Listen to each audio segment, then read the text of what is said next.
Welcome to মৌহাস diary my channel. আমরা আগ্রাতে এসে এই আগ্রা ফোর্টে চলে এসেছি। দেখো বন্ধুরা, এইখানেতে আগ্রা ফোর্টে আমরা 50 টাকা করে টিকিট কেটে নিলাম ভেতরে ঢুকবার জন্যে। এই আগ্রা ফোর্টের নির্মাণ কাজ মূলত মোগল সম্রাট আকবর শুরু করেছিলেন 1565 সাল থেকে, আর 1573 সালের মধ্যে এর মূল কাঠামো সম্পন্ন হয়, যা লাল বেলে পাথরে তৈরি। পরে তার নাতি শাহজাহানের সাদা মার্বেলের সুন্দর প্রাসাদ ও কাঠামো যোগ করেন। আকবর 1565 সাল থেকে নির্মাণ শুরু করেন এবং এটি ছিল মোগল স্থাপত্যের একটি গুরুত্বপূর্ণ নিদর্শন।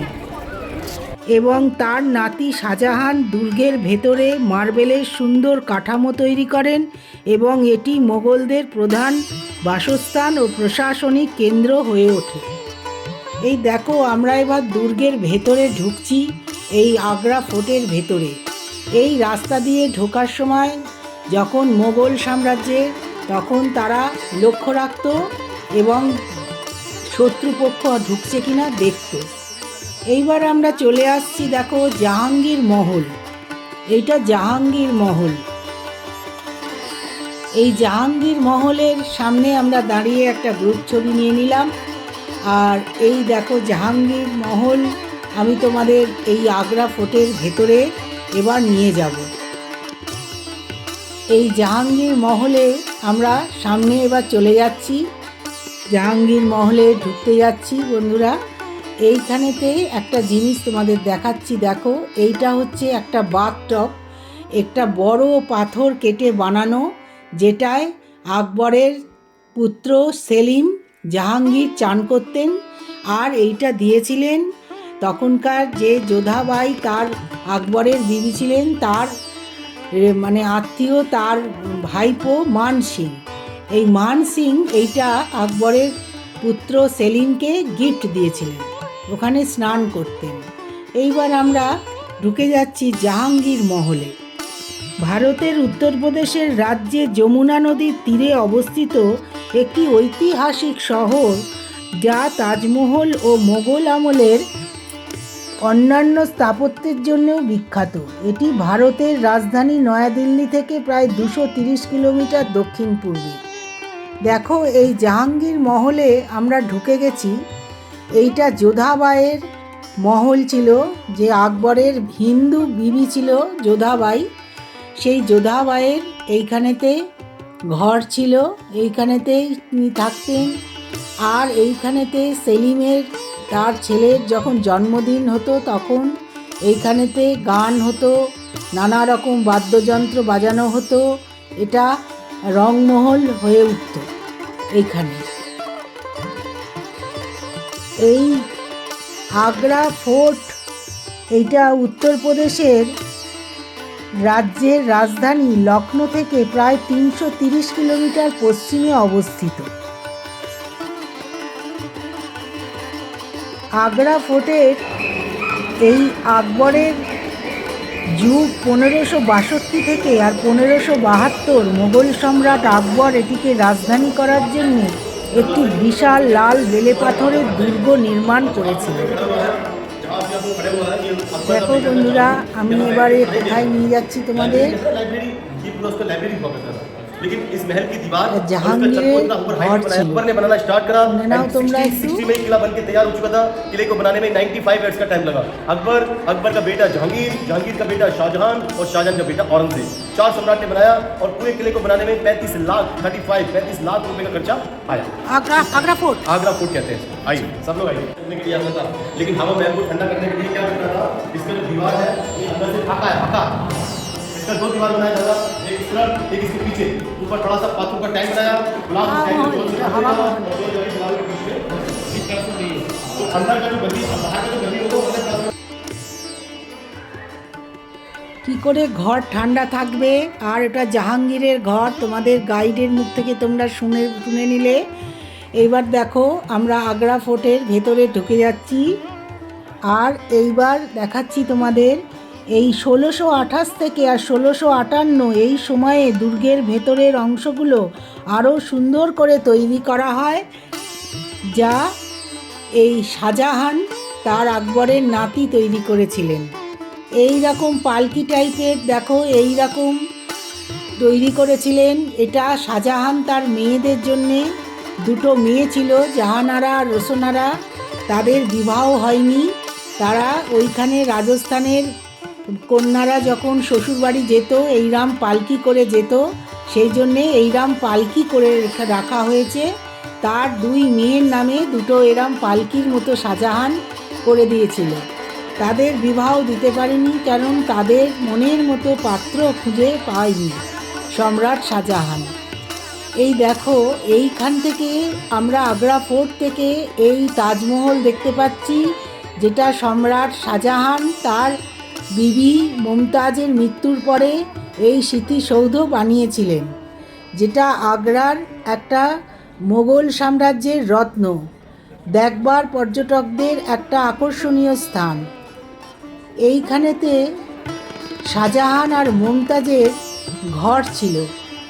এই ঘরেতে সমস্ত নানা রকম মুক্ত, সোনা, মতি, পান্না, হিরে সব এইখানেতে ঘরেতে সব আটকানো ছিল। দেখো, আমাদের গাইড দেখালো এই ছাদের ওপরের দেওয়ালে সমস্ত লাগানো ছিল মণি, মুক্ত, পান্না, হিরে, সোনা, এইগুলো লাগানো ছিল। সমস্ত ইংরেজরা তুলে নিয়ে চলে গেছে। আর একটা সোনার টুকরো ওখানে লাগানো ছিল, সেইটা আমাদের দেখালো। বন্ধুরা, তোমরা দেখো, তোমাদের দেখাচ্ছি। এই শাহজাহান এইখানেতে রাজত্ব করেছেন বলে এই জালি জানলা, এইখানে জালির কাজ খুব সুন্দর করেছিলেন। এই দেখো, একটুখানি সোনা তোমাদের দেখালাম, দেখলে এইখানেতে এই যে সোনা লাগানো রয়েছে, আর এইখানে সব বড় ভালো ভালো ভালো পাথর লাগানো ছিল, সব ইংরেজরা নিয়ে চলে গেছে। এইখানেতে আমরা এই আগ্রা ফোর্টের এই অঙ্গুরি বাগে চলে এসেছি। দেখো বন্ধুরা, এইখানেতে গাইডের মুখে তোমরা একটু শুনে নাও। पीने का बड़ा शौकीन, तो अपने बाड़ी के अंदर अंगूर का बागान बनाया। अंगूर शराब में इस्तेमाल होगा, अंगूर खाने में इस्तेमाल होगा। ये पूरा अंगूरी बाग। दादा, ये जो आप लोग देख रहे हैं ना फर्म, ऐसे कहते हैं कि इस जमाने के अंदर जो राजा अंगूरी बाग तो ये जो आप लोग देख रहे हैं ना, ये अकबर के टाइम के अंदर उसका हरम बाड़ी था, और नीचे बागान। और ये जो आप लोग देख रहे हैं, ये गुलाबजल के पानी से चलने वाला उस जमाने का झरना, लेकिन इलेक्ट्रिक से नहीं चलेगा। वो सामने बड़ा बड़ा पत्थर का टैंक बनाएगा और उसमें गुलाबजल का पानी और ऊपर का पानी भरेगा, और फिर पानी छूएगा, प्रेशर से चलेगा। গোলাপ জল का ऊपर भी जाएगा तो এই অঙ্গুরি বাগে এত আঙুর চাষ হতো এইখানেতে, আর গোলাপ জল ফোয়ারা করে বার করতো, দারুণ সুন্দর। আর জাহাঙ্গীর করেছিল। আর এই দেখো, আবার দেখাচ্ছি এই শাহজাহানের এই পালকি টাইপ এই বানানো এইখানে আগ্রা ফোর্টের ভেতরে। এখানে জাহাঙ্গীর মহল, খাসমহল, দেওয়ানি আম, দেওয়ানি খাস এইখানে আগ্রা ফোর্টের ভেতরে আছে, যা শাহজাহানের পর তার পুত্র ঔরঙ্গজেবও এখানে রাজত্ব করে গেছেন। এইখানে এই পালকি টাইপ এইরকম ঘর শাহজাহান বানিয়ে দিয়েছিলেন মেয়েদের জন্যে। আর এইখানেতে ঔরঙ্গজেব শাহজাহানের সেজ পুত্র, তার শাহজাহানের আরও 3 পুত্রকে হত্যা করে এইখানে হত্যা করেছিলেন। শাহজাহানের 3 পুত্র দারা, সুজা, মুরাদ, তাদের 3 জনকে হত্যা করে শাহজাহানকে বন্দি করে তিনি ঔরঙ্গজেব এই সম্রাট হয়েছিলেন, মোগল সম্রাট। আর এইখান দিয়ে শাহজাহানের মৃত্যুর পর শাহজাহানকে এইখান দিয়ে নিয়ে গিয়ে তাজমহল, যে স্মৃতিসৌধ মুমতাজের করেছিলেন শাহজাহান, তার পাশে শাহজাহানকে ওইখানে সমাধিস্থ করা হয়েছিল। সেই তাজমহলেতেই শাহজাহান আর মুমতাজের দুটো সমাধি আছে। এই দেখো বন্ধুরা, এখানে হচ্ছে মিনা বাজার হতো এই আগ্রা ফোর্টের ভেতরে। এত সুন্দর এই সবুজ রঙের কার্পেট। আর এইখানে হতো দেওয়ানি খাস, এইখানে সম্রাট দেওয়ানি খাস করতেন। আর এইখানেতে মিনা বাজার হতো, যেখানে মেয়েরা এখানে ঘর থেকে বেরোতো না। আকবরের আমলে মিনা বাজার বসতো, যেখানে সমস্ত রান্নাবান্না করে সব বিবিরা, আকবরের বাড়ির যত মেয়েরা সব এখানে বাজার করে বিক্রি করতো। সব বিক্রি বাটা হতো এখানে, আর কেনাকাটি হতো। আর এইটা হচ্ছে দেওয়ানি খাস। এই দেওয়ানি খাসে দেখো এখানে একটি কোষ্ঠী পাথর আমি দেখাচ্ছি, সেইখানে বসে সম্রাট বসতেন, আর এখানে দেওয়ানি খাসে তারা এখানে আলোচনা হতো। আর ইংরেজের আমলে এখানে একটা লোহার বল এমন মেরেছিল, মানে গোলা মেরেছিল, লোহার বল এসে পড়াতে এই পাথরটা ভেঙে যায় আর এই দেওয়ালেতে একটা গর্ত হয়ে যায়। এই দেখো, সেটা দেখাচ্ছি তোমাদের, ওরা গোলা মেরেছিল, হ্যাঁ, সেই জন্যে।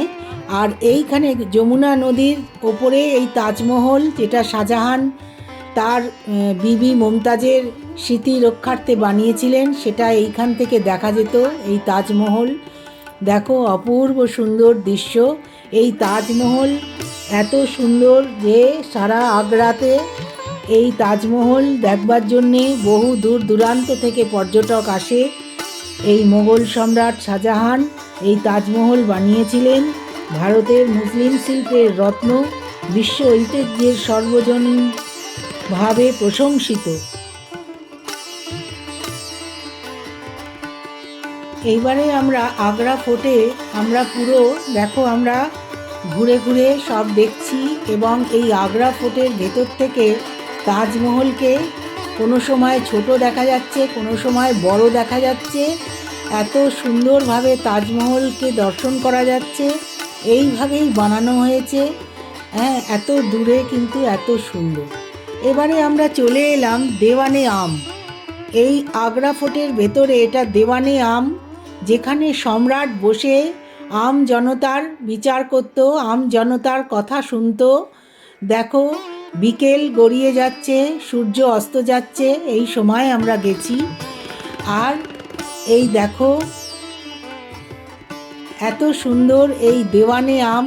এইখানেতে এই জায়গায় সম্রাট বসতেন এবং এইখান থেকে তিনি বিচার সভা চালাতেন। আর এই সামনে যত আম জনতা এসে ভিড় করত, এইখান থেকে সম্রাট কথা বলতেন। এই দেখো আগ্রা ফোর্টের দরজা, কি বড় দরজা, গেট এই বন্ধ করে দেওয়া হতো আগ্রা ফোর্টের, এবং এদের খুব সিকিউরিটিও ছিল। এইবার আমরা চলে এলাম ফতেহপুর সিক্রি। এই ফতেহপুর সিক্রি এত সুন্দর জায়গা, ভারতের উত্তরপ্রদেশের রাজ্যের আগ্রা জেলায় অবস্থিত একটি ঐতিহাসিক শহর, যা মোগল সম্রাট আকবর 1571 থেকে আর 1585 সাল পর্যন্ত মোগল সাম্রাজ্যের রাজধানী হিসেবে ব্যবহার করেছিলেন। এটি আগ্রা থেকে প্রায় 37 কিলোমিটার দূরে অবস্থিত এবং লাল বেলেপাথর দিয়ে নির্মিত অসাধারণ স্থাপত্যের জন্য বিখ্যাত, যা হিন্দু ও ইসলামিক স্থাপত্য শৈলীর অপূর্ব নিদর্শন। দারুণ সুন্দর এই ফতেহপুর সিক্রি। এখানে গুরুত্বপূর্ণ স্থান হচ্ছে বুলন্দ দরওয়াজা, পঞ্চমহল, জামা মসজিদ এবং শেখ সেলিম চিশতির সমাধি। এইখানে সব আগ্রাতে এই ফতেহপুর সিক্রি মোগল সম্রাট আকবরের রাজধানী ছিল। এটি মূলত বেলে পাথরে তৈরি। সুফি সাধক শেখ সেলিম চিশতির সম্মানে এটি নির্মিত হয়েছিল এবং 1571 থেকে আর 1585 সাল পর্যন্ত এটি মোগল সাম্রাজ্যের রাজধানী ছিল। তবে জলসংকটের কারণে আকবর এটি পরিত্যাগ করেন। এইখানে দেখো আকবর এই সব তৈরি করেছিলেন। এখানে নানা রকম মুদ্রায় এইগুলো করা আছে, যাতে সর্বভাষার নানা ভাষায় করা আছে। আর এই দেখো এইখানে মহল প্রায় 400 বছর পরিত্যক্ত থাকার পরেও এর পুরনো কাঠামো ঐতিহাসিক আকর্ষণ সংরক্ষিত আছে, যা পর্যটকদের কাছে অত্যন্ত জনপ্রিয়। এটি আকবর বানিয়েছিলেন, তার একটি মহল। এই ফতেপুর সিক্রিতে জলের সংকটের জন্যে পরে তিনি এটা পরিত্যাগ করে অন্য জায়গায় চলে যান। এইখানে যোধাবাইয়ের মহল আছে। এইখানেতে দেখো বন্ধুরা, তোমাদের দেখাচ্ছি, এখানে মাদ্রাসা, এইখানেতে বাচ্চাদের পড়াশুনোর জন্যে এখানে আসতো। এই দেখো, এটা তাওয়া বলে, এখানেতে জলাশয়, এটা একটা জলাশয় থেকে এখান থেকে ওরা স্নান টান করতো, এখানে বানানো রয়েছে। এত সুন্দর কাজ, দেখো তোমাদের দেখাচ্ছি। এই আকবরের বিবি রুকাইয়া বাইয়ের এইটা ঘর ছিল শীষ মহল, এটা শীষ মহল ছিল, তার যা বিবিদের সব ঘর ছিল এইখানে। আর এইখানেতে এই যোধাবাইয়ের ঘর ছিল, যোধাবাইয়ের এটা মহল ছিল।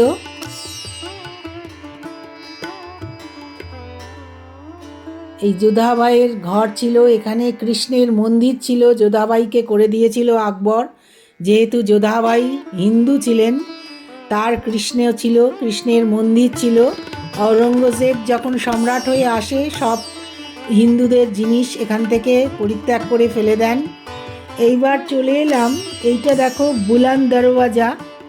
বুলান দরওয়াজা দরগা ও সেলিম চিস্তি, যা ফতেপুর সিক্রির বুলান দরওয়াজা।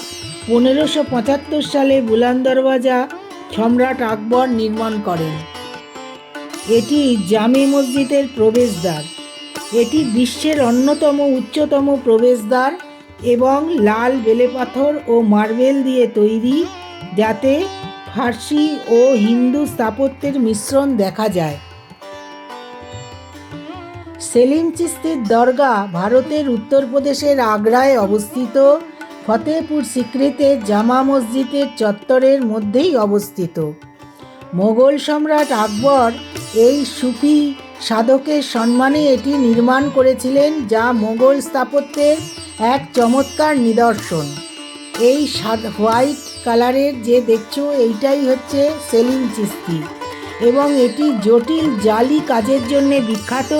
সম্রাট আকবর এটি 1580 থেকে 81 সালে নির্মাণ করেন এবং এটি একটি গুরুত্বপূর্ণ তীর্থস্থান, যেখানে হিন্দু মুসলমান সব ধর্মের লোক গিয়ে আশীর্বাদ প্রার্থনা করেন। এটি সুফি সাধক সেলিম চিস্তির সমাধি স্থলকে স্থাপন করেছে। এই দেখো, এই সেলিম চিস্তি, এটি সেলিম চিস্তির প্রতি শ্রদ্ধার প্রতীক হিসেবে নির্মিত হয়েছিল। সেলিম চিস্তির নামে আকবর তার পুত্রের নাম রাখে সেলিম এবং যুবরাজ সেলিম-ই জাহাঙ্গীর আকবরের পরে সম্রাট হয়েছিলেন। তিনি আকবরের উত্তরসূরি ছিলেন। মোগল সিংহাসনে তিনি সম্রাট হয়ে বসেছিলেন। আজকের মতো এখানেই শেষ করলাম বন্ধুরা। থ্যাঙ্কস ফর ওয়াচিং মৌয়াজ ডায়েরি।